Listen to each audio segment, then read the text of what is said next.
It was just a few short weeks ago, March 6th, fourth Sunday of Lent. Deacon Dave had just read the Gospel from Luke 15, the story of the prodigal. Our presider, my dear friend, Jim Balint, sat uncharacteristically and preached from the chair. I knew that Luke 15 was Father Jim's most favorite scripture story. Before he started to speak, memories flashed through my mind of all the different things he had talked about, of the things I had shared with him, the discussions we had on the prodigal. His first words were to say, "I have 10 homilies, I couldn't tell you." He taught us that day that the Father freed the prodigal son to make his own choices, just as Father Jim freed all of us to know the Spirit of God. And he also taught that the Father was always waiting,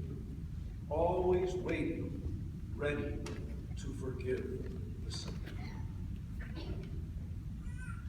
I stand here privileged to reflect on my 26-year friendship with Jim Balint. There are so many stories I could share. I made the mistake of asking a few of his closest friends for their favorite stories. There are no end to favorite stories about Jim Balint. I served with Father Jim as the deacon of the Mass thousands of times. I heard him preach marvelous, clear homilies thousands of times. And beyond that, I had the privilege of hundreds and hundreds of one-on-one discussions with your brother. What a marvelous, marvelous time of my life. The first day that Jim knew that he was going to be the pastor of this parish, he called me. I knew that I had nothing to do. I knew nothing about it. Out of the blue, a phone call. I need to talk to you. Can you be available on the 24th? Sure, Jim. It's only Christmas Eve. When? I too have a large family, and they're showing up. Oh, and Mary Ann, my first wife, whom so many of you endeared to. Mary Ann has to come too. I want to talk to both of you about the leadership in your parish, because it's one of the parishes that will feed this. So we did. From that day forward, I felt a part of this parish. He used to stand beside me. The first time he stood beside me, when I was baptizing one of my grandchildren, I didn't know I was going to baptize one of my grandchildren. Deacons baptize, and it was quite a privilege. But we usually baptize here in Prince of Peace during the Eucharistic liturgy. And Jim always did that with such elegance, holding the baby up, kissing the baby on its head when he brought it down, terrifying the parents with how I mean, 6'4" and then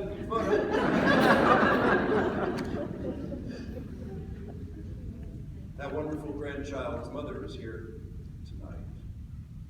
He's at UT. He's busy. I remember the day in 2005, after being my rock for almost a year as my first wife died, Jim witnessed my second sacrament of marriage with my wife, Christy, who became one of his best friends. I remember the day in August when Jim was supposed to play golf with me. We played golf. He played by mom's rules. I think his brothers know what those are. For those of you who are golfers, it means always enhance the lie. That way you don't need to lie. There are no bunkers or water holes. number of balls to be played. But we played golf, and we thoroughly enjoyed playing golf. And for years, he was a very good golfer. I think before I knew him, he was probably an exceptional golfer. But this day, he said to me, "Bob, I can't play today, but I'll ride along. I don't think I'll ever play golf again." That was a terribly sad moment for me. But when we got in the car and talked and solved all the problems of the world and discussed politics and discussed theology and discussed his loving the Yankees, I'm from Chicago, and we shared our loving Cowboys. I think that might have been a bad year too. But as we shared these stories together, Jim and I went around the golf course, incidentally hitting a ball now and then. Those were great, great moments. I remember the last ride, less than 2 weeks ago, as I dropped Jim off at DFW Airport. It had been a rainy, rainy, rainy day. The flights were delayed, and I know my last words to him as he left for the gate were, "Jim, you can still call me. I'll be up. If they cancel the flight or delay it anymore, call me." As pastor, Father Jim had a central message, and I was trying to remember without taking Father Tom's homiletic role, or too much of your time, how to relate that. I remember a story, I can't pinpoint the time, probably 20 years ago now. I had been a deacon for 2 or 3 years. I was ordained in January of '92, so mid-90s. I received a call from a man named Bill, who was living in Houston. Bill and I had been friends for about a year in the early 80s. So 10, 15 years earlier. Bill said, "Bob, do you remember me?" And I said, "Yes, I do. Of course I do." He said, it was in the middle, it was like 9 o'clock at night.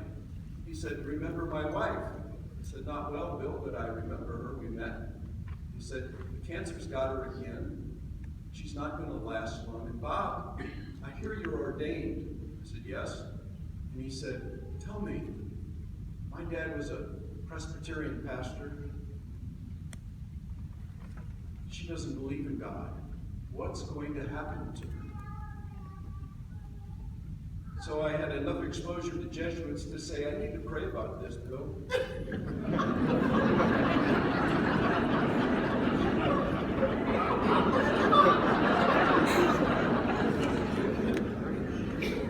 And the next morning I came in and asked Father Jim, "What do you say in these circumstances?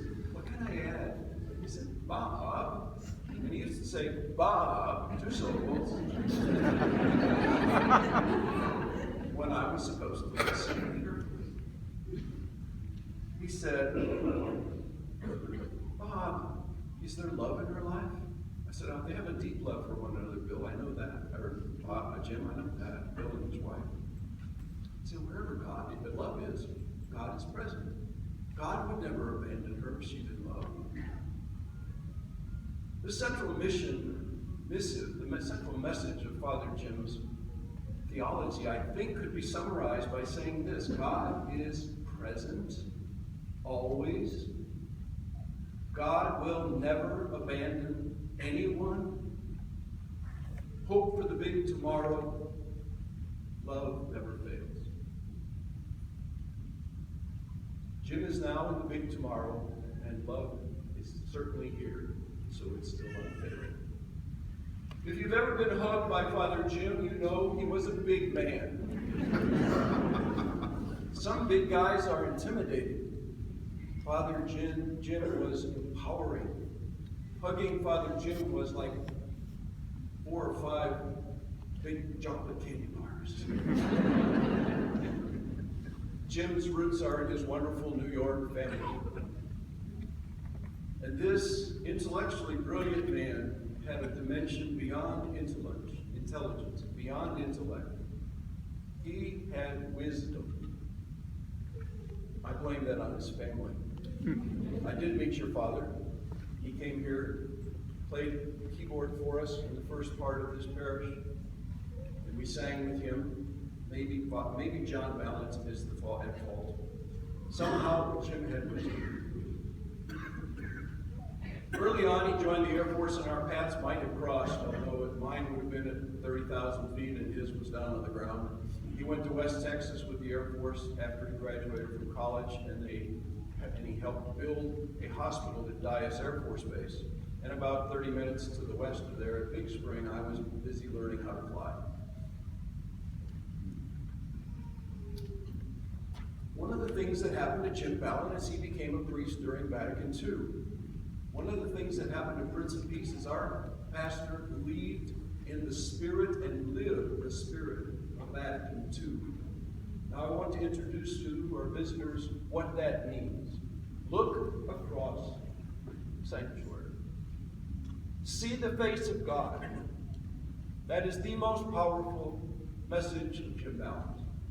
You are the face of God.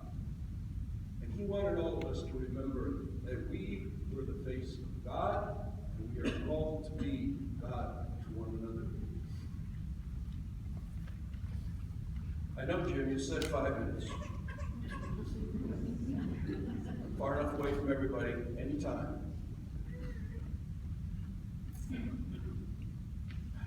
Let's sing in a loud, clear voice. Sound familiar? Father Tom reminded us. That's from Vatican II. All of us are called to be involved. And Father Jim had this overriding paragraph from the Vatican II documents that said, full active participation. It overrode anything. No matter what you wanted to do, if there wasn't full active participation, it wasn't okay. So, what's an example? If you were in Prince of Peace last Thursday evening, you saw a living example of what that means. You see, in the documents it says, select 12 men to wash their feet. Jim said, how can we do that? This is at the very beginning of our parish. We can't just wash men's feet. Half the people here, probably more like 60%, are women. And what about the children? Let's wash everybody's feet. So we do. And it takes forever. It is worth it, Father Tom says. I was just going to say it's not long enough. But to see a father wash the feet of a teenage son with whom he is disputing life, to see a couple who are struggling in their marriage wash one another's feet. It's the Vatican II message, as expounded by Father Jim Balint. He didn't take it easy on deacons, though. If you want to preach in this parish as a deacon, you better practice. Some didn't get to do it. We had to preach in daily mass, sometimes Saturday masses. We got critiques. Some of the critiques weren't so favorable. You weren't clear in your message. If the message wasn't based on good theology, if the scripture that you just read had nothing to do with your message, you didn't do it. But eventually we all managed to get out here, get nervously here, start preaching, and Father Jim said, you're doing okay. He was very supportive of our preaching. You're doing fine. But get out from the ambo. You're hiding behind the ambo. So he would have us come out from here. Now, Father Tom is a wanderer. I hope you can hear me. Father Tom loves to wander. And if he'd been pastor when I started preaching, I'd have been a wanderer too. But Jim said there, every once in a while I'd sneak out. Some of you old timers might remember the Bartimaeus preaching when I was on my knees out in the middle, blind man. The Spirit of Father Jim came through in our preaching. Eventually he said, get rid of the notes. So I got rid of the notes, but I have them tonight because I couldn't keep myself under control with it. This man is an incredible leader. Many of you are professionals. That is one of the gifts of this parish and one of its challenges. But many of you are professionals, and in your profession or in your companies, you are leading or are exposed to great leaders. Leaders of industry, captains of industry. Father Jim would have been above most of them. He was only a colonel in the Air Force because he was busy getting ready to come out and start the Prince of Peace. I'm sure he would have been a general had he been a pilot, and I'm sure he'd have been a great pilot if he would fit in the cockpit.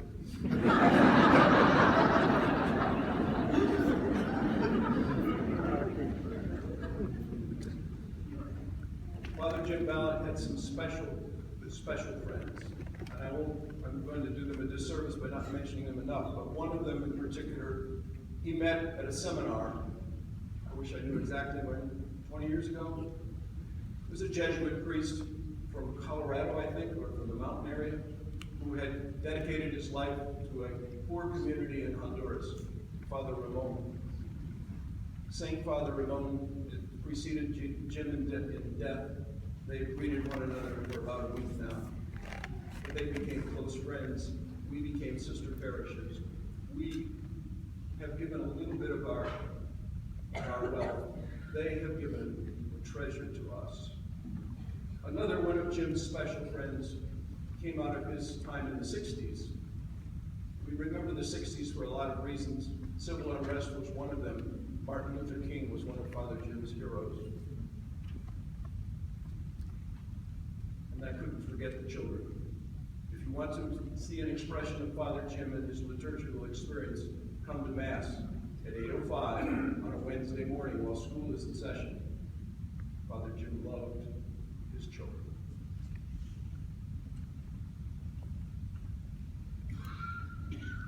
I talked with Father Jim a lot about a lot of things, and I want to make one very important point because I've lost my special friend and I want someone to fill this role, and I'm not sure I'll ever find another one like him. There were no topics off limits for Father Jim. You could discuss anything with him, even something you totally disagreed with him on, because he didn't seek conflict. He sought resolution. He sought understanding. And he had this remarkable facility that if he disagreed with you and you gave him any source, he would read it before you discussed it again. And then he would tell you what was right about the source or what was wrong about it. And remarkably, he could even change his mind. How wonderfully American and old that is. So where did our ideas converge? They converged into Christ. He was indeed the living image of Christ. I miss him here with us, and yet I know his love remains, and I will always